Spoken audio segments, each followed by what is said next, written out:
مع الدخول المدرسي الجديد كاينين بزاف ديال الامور اللي كيتعاودوا كل عام، ولكن مع الاسف كيبقاو اخطاء كيتكرروا من طرف بعض الاساتذه وحتى من المجتمع. اليوم بغيت نشارك معكم جوج نقاط حساسات بزاف ولكن مهمين، حيت كيمسوا مباشره قلوب التلاميذ وكيأثروا على الشخصيه ديالهم والمسار ديالهم خبهم الدراسه.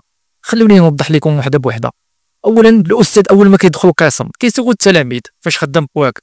قد يبدو السؤال عادي ولكن في الحقيقه هو سؤال كيجرف في مشاعر بزاف ديال التلاميذ. اذا علاش؟ لان كاين تلميذ اللي بواه متوفى، وتخيل معايا شعور ديال هذا التلميذ وسط القسم قدام صحاب، وملي كيجي الدور ديالو ويقول ما عنديش با كيفاش غادي يحس؟ كاين تلميذ اخر اللي بواه مريض وما قادرش يخدم او عاطل على العمل، واش من المعقول نفضخو قدام اصدقاء ديالو؟ وزيد على هذا الشيء، واش الجواب ديال التلميذ غادي يزيد شي حاجه للاستاذ؟ واش غادي يخلي الدرس احسن او العلاقه احسن؟ بالعكس غادي يخلي التلميذ يحس بالنقص والحرج. هنا خاصنا ندوزو رساله لكل استاذ بلا ما نسولو اسئله شخصيه اللي ما عندها حتى علاقه بالدراسه. التلميذ جاي يتعلم ماشي جاي يتحاسب على الظروف ديالو العائليه. احترام المشاعر ديال التلميذ اهم من اي حاجه اخرى. ثاني نقطه، الدخول المدرسي كيعني مصاريف جديده، دفاتر، كتب، اغلفه، ادوات، ولكن كاينين بزاف ديال الاسر اللي الظروف ديالهم الماديه ما كيسمحوش يشريو كل شيء مره واحده. كتلقى الام ولا الاب كيسلفوا غير باش يوفروا الحاجات الاساسيه، وكاين اللي عندهم 4 ولا 5 ديال الوليدات كيقراو. تخيل معايا الضغط الكبير اللي كيتعرضوا ليه. كاين بعض الاساتذه اللي كيزيدوا يعقدوا الامور، خاص الدفاتر تكون جديده، الاغلفه كلها موحده، الوان موحده، حتى الديكور خاصو يكون كامل. ولكن شنو ذنب التلميذ اللي والديه ما قدروش يوفروا له كل شيء؟ واش معقول نوبخوا التلميذ ونخرجوا قدام الزملاء ديالو غير حيت ما عندوش دفتر جديد؟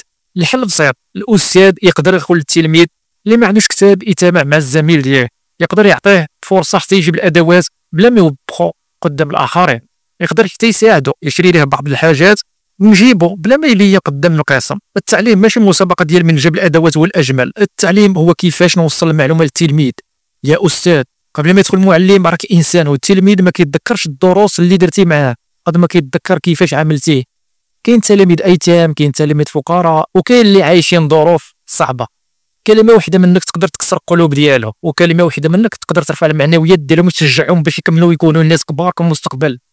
غير تخيل معايا التلميذ اليوم اللي ساعدتيه بدفتر او كلمه طيبه ويقدر يكون هو طبيب الغد او مهندس او حتى استاذ بحاله، وملي غادي يتذكر غادي يقول كان استاذ ساعدني في بدايه الطريق وما نسيتوش. وكاين بزاف ديال النماذج. هنا كيبان الفرق بين استاذ عادي واستاذ مربي حقيقي. الدخول المدرسي ماشي غير بدايه عام جديد، وهو فرصه نبداو اسلوب جديد في التعامل مع التلاميذ ديالنا. نتمنى من كل استاذ يسمع هذه الرساله بلا ما نسولو اسئله شخصيه اللي كتجرح، يساعد التلاميذ اللي ظروفهم ديالهم صعبه بلا ما تحرجوهم، وخلي الانسانيه تكون دائما قبل القلم والدفتر، لان التعليم الحقيقي هو بناء انسان، وما كاينش اجمل من انك تساهم في بناء مستقبل التلميذ يقدر يبدل حياته وحياه المجتمع كامل. الله يوفق جميع التلاميذ والاساتذه في هذا العام الدراسي الجديد، ونتمنى يكون عام ديال الخير والبركه والنجاح للجميع.